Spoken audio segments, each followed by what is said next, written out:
Hello, it's Max and Sammy again. I'm Max. We're students in Master of Social Work program at the University of Utah, and this is our second presentation about adolescence and technology.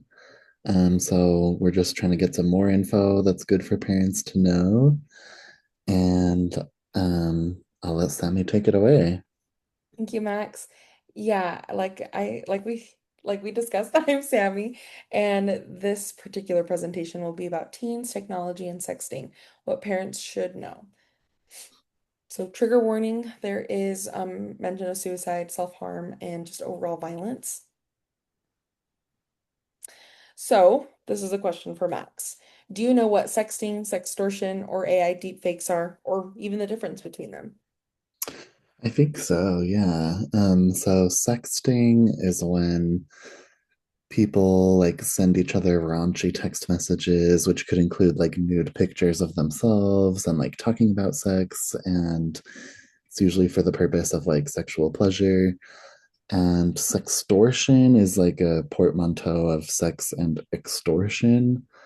And it's like a type of scam or scheme where um like hackers or whoever, whatever scam artist people will try to extort money from people by threatening to release like nude pictures of them, um, which maybe they like pretend to be someone that is just like maybe they start off trying to sext with them, like show interest in them, and then it's revealed that like they're not actually that person and they just did that to get nude pictures from you and now they're going to try and get money from you and blah blah. And it happens to teenagers too, and they but anyways, I'm sure you'll go into that more. And then AI deepfakes, that is something that's made all of this much more complicated in recent years, because artificial intelligence, like image generators, have become a lot more advanced. And so a deepfake is basically a counterfeit image, like a fabricated, generated image that looks real. So in this context, it could be like they take your face and generate like nude images that have your actual face on them, even though it's not like your actual body, it's not actually you. Which makes sextortion schemes easier because you don't even need an actual picture of the actual person. And deepfakes have been around for a while, but it used to require like a lot more work and a Yeah. lot more like tech savviness to be able to create like deep faked videos and photos, but now it's a lot easier. So, Definitely with the help of AI. And definitely, if you haven't checked out our last video about AI and how that affects teens and technology, definitely would, look into that. But you hit the nail on the head on all of that. Sexting, sextortion, AI deepfakes, we're gonna go into all of this during this info session, and we'll talk about the difference between them and what that looks like for maybe your teens. So, kind of already off what we were talking about, the agenda for this session would be, we'll talk about sexting, the age of consent, sextortion, some organized exploitation networks, AI generated porn, deepfakes, and how that looks like in real life cases, as well as emotional and psychological impacts, and what you as parents can hopefully do to prevent any sort of future issues, as well as hopefully getting some resources and reporting information as well. So to start off, I wanted to kind of go into the age of consent in Utah. Just important for parents to know, age of consent is not the same thing as legal ability to create or share explicit images. Age of consent refers to having intimate or sexual encounters or intercourse. Um, so in this specific case, and this is a really good graph to look at, people above the age or people the age of 14 and below can technically never consent to sex. So that could be uh, a first degree felony, as it says in this chart. 14 and 15-year-olds, it kind of gets a little bit more tricky. There definitely cannot be more of a 4 years age difference. Um, between sexual partners, meaning if you have a 15-year-old and they cannot sleep with anyone above the age of 16, 17, 18, 19, so 19, right? Um, it says on there too, they can never have like penetrative sex, basically, 14 and 15-year-olds with any age. But as far as like other sexual touching, Correct. then Yeah. they could consent to it. Correct. And then we just have to be mindful of that age difference. And then 16 and 17-year-old, as one can only assume, they're kind of on the brink of being legal age, the 18-year-old. So it does get a little bit more in the weeds, I would say. They cannot consent to, somebody with that's 7 years old or 7 years older, but less than 10 years older than the person. You are reasonable, should have known the age of the minor. But there are still, penalties for that. So I would just be very mindful, especially, as a rule of thumb, making sure that you are uh, educating your teenager of what, the age of consent is and what is consequences or penalties for said things. But this graph does a really good thing of kind of breaking that down of full-blown sexual intercourse, other so on and so forth, different types of sexual activity. Any explicit Yeah. image. Oh, sorry. Oh, yeah. I was just going to say that I think, as a rule of thumb, then it's good to kind of think of this as 16 and 17-year-olds can legally like consent to sex with each other. But if they're trying to have sex with someone older than them, then it starts to get a lot more complicated and iffy. Yeah. But it's also good to know, like, if you have a 17-year-old and 18-year-old who are both in high school together or something, then that's not going to be a legal issue. But like Sammy said, I think the most important thing is that kids know what consent even is, so Mhm. that they know whether they can or cannot give it and how to give it, how to ask for it. Mhm. Well said. That being said, so why are we talking about age of consent? So we're getting in the weeds of like sexting and all that different stuff. It's just good to have this as background knowledge. But that being said, any explicit image of a person under 18 is considered child sexual abuse material under federal law. So that kind of leads to the next topic, sexting and child pornography laws. So in Utah, minors sending and receiving nudes or sexual images can actually be charged under sexual or child pornography statutes, and Utah treats explicit images of anyone under the age of 18 as a child sexual abuse material. So consequences that could be misdemeanors or felony charges, mandatory sex offender registry for distribution cases, arrests, fines, juvenile record impacts. So just to be clear, like I said, just because you can have sex like as a 16 or 17-year-old and you can consent to sex does not mean that sexting is legal. Um, just because it is considered child pornography. Regardless, it's an unfortunate case of damned if you do, damned if you don't. So I think that it's important to make sure we're also educating our children with this, right? Letting them know that if, for whatever reason things are distributed, um, there are legal consequences.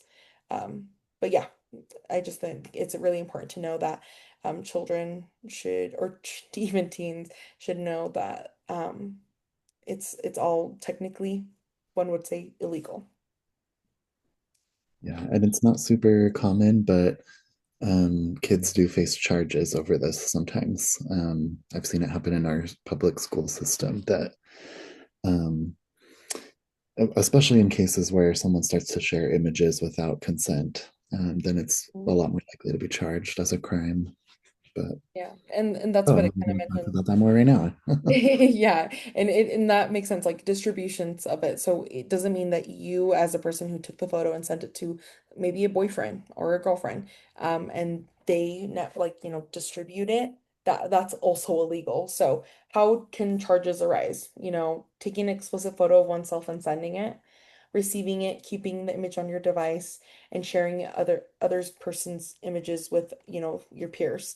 So even between teens, the act of possessing or distributing these images can lead to charges, even if both teens are under 18. So you as a 16-year-old or a 15-year-old could be charged for maybe showing your friends or peers any sort of sexual material of somebody of the same age, right?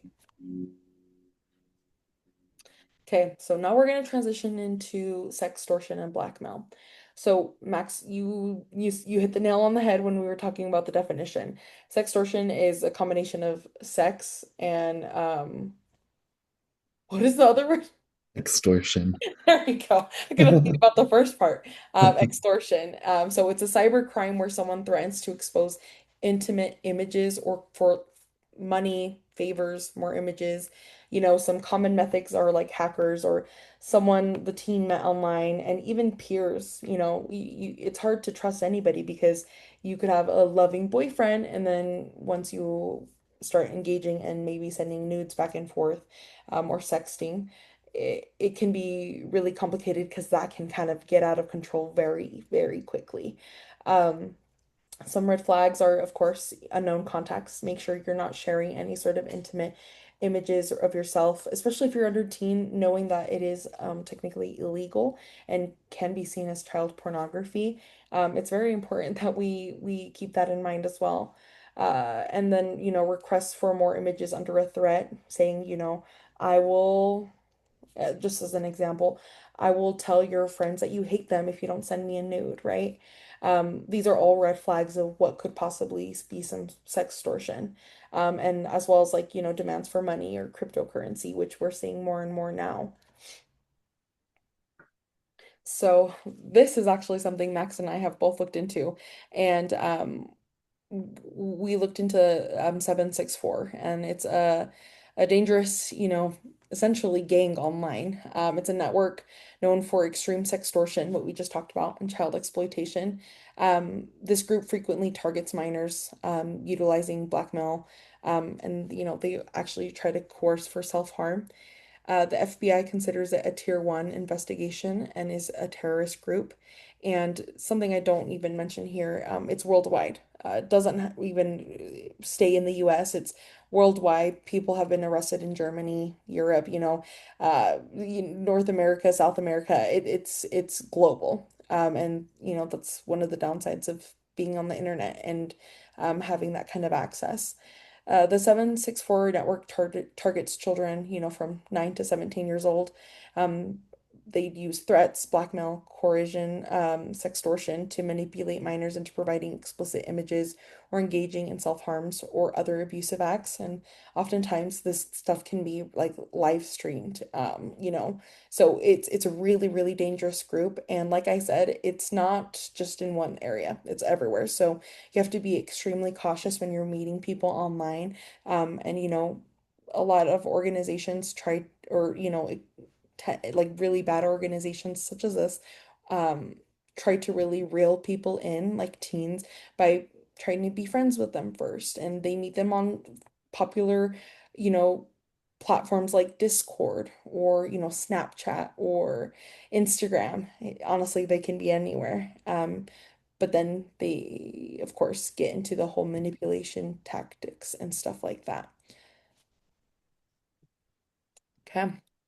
So now we're going to talk about AI generated and deepfake imagery. And again, before we start and talking about this, if you haven't watched the last video about, AI danger and what that might look like for teens, I would definitely implore you to watch the previous video that we've uploaded, just because Max does a really great job at defining what this is. But that being said, so Max was right. Deepfakes have been around for a while. So deepfakes meaning that they can create fake nudes or sexual images of real people without consent. But because AI has come around, it's so much easier to do it, right? You can have just a random picture of somebody and you're able to make something really disturbing. And you don't even need to do the manipulation tactics of trying to get a nude from somebody to do any sort of sextortion. You can make it. And with that being said, that doesn't stop from people still trying to coerce or extort others for money, for anything really, harassment, like to get anything in return because it's embarrassing. Being a victim of AI generated or deep fake imagery, it can still be really tarnishing and can really affect one's mental health. But it's dangerous because it can depict classmates or teachers in fake sexual content. It's shared to humiliate, harass, or blackmail peers. So it's it's quite dangerous, and I'm sure the more AI develops, it can get easier to do that kind of stuff. Um, and also, it is still counts as child pornography, even if it's not directly of the children. But if it's, for example, of a teen, still counts as child pornography in the state of Utah. Oh, I think yeah. it's good for parents to know too, that like your kind of like mainstream AI assistants and chatbots like ChatGPT and Google's Gemini and stuff, um, they do have some image generating capabilities, but they do not generate anything sexually explicit or like explicitly violent or anything. Um, but as we talked about in like our last video, then there are many, many, many AI bots and generators out there. And some of them are based in other countries, some of them are not legally regulated yet. And so, as far as like creating deepfake, like nude images goes and like sexually explicit stuff, those common chatbots won't do it, but there are specialty ones out there. And now I feel like I need to research that more because I don't know exactly. I'm a little scared to research that, but but I don't know exactly where one would find that stuff. But based on all the news and stuff that we're reading, like it's happening a lot. Yeah. And hopefully, two sides of the same coin. We talked about, the more AI develops, the easier it might get. But on the other side, hopefully, we as a society are able to come up with like laws and stuff like that to prohibit and decrease the amount of AI generated porn or deep fakes. And I think we're already heading in that direction, hopefully. But in this specific case, under Utah law, creating or distributing AI generated intimate images without consent is still illegal under counterfeit intimate images statutes. And courts treat non-consensual sexual deepfakes as forms of non-consensual pornography.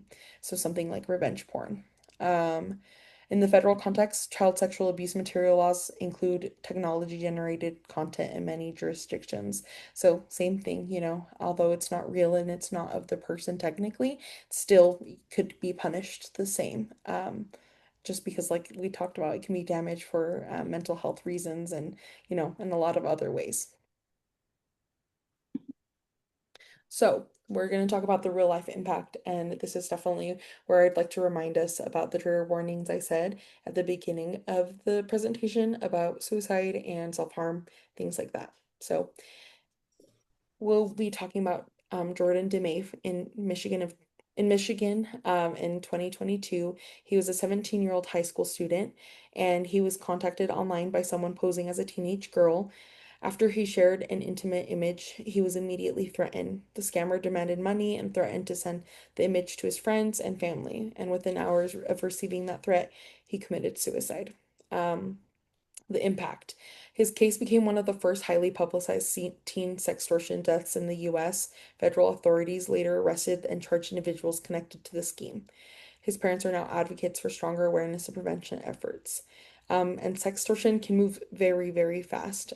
Shame and panic can escalate within minutes. And with that being said, that's why it's important to have these kind of conversations because the shame and the panic and the extortion of it all can really make someone jump from, sharing a fun nude with somebody to committing suicide. Of course, that's not always the case, but it can just show how dramatically it can increase because of how taboo the topic of sex is and nudes and stuff like that. So again, in this particular case, you think about, who he shared it with, right? Someone he didn't know, and oftentimes us as um, people who are online, we're looking for connection. And so maybe adding someone we don't know who we think might be cute, could be, really dangerous as well. Another one is for Ryan Last in 2022. He was in California, same demographic, 17-year-old high school student, and he was targeted through Instagram by someone posing as a peer.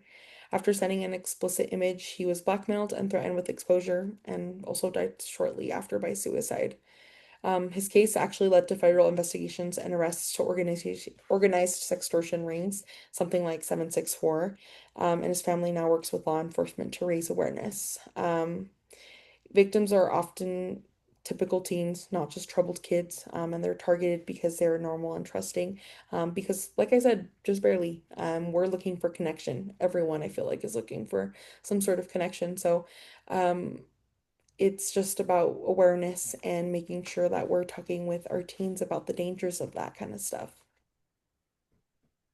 So, in terms of a real life AI deepfake case, unlike some sextortion cases where family has chosen to speak publicly, most AI deepfake victims are minors whose identities can be protected. And that tells us something important that harm is serious enough that privacy protection is prioritized. The reason I mentioned to add that is that because AI deepfakes are somewhat new on the scene, it definitely is something that is still impacting students. So a really popular, or I mean, a very common case that people talk about when they talk about AI deepfakes are the school scandals that happened in South Korea. Boys used AI generated tools to intimidate and essentially harass other female classmates and teachers. And teachers, you heard that correct. You know, it's not just limited to other peers. It could be someone above the age, right? Images were shared in school group chats and online forums. Hundreds of schools were reportedly affected. Victims reported severe humiliation, anxiety, and school avoidance. The government launched investigations and emergency policy response. This case gained international coverage because many of the victims were underage girls who had never taken explicit photos nor shared something like that. Um, and before we had started this presentation, Max and I were actually looking up different places, and there was in Louisiana a case very similar. So this isn't limited to like South Korea. It's global. It's a global issue. Yeah, there was a big issue happening in like a middle school in Louisiana last year. So it was, well, it was around December 2025, so it was pretty recent.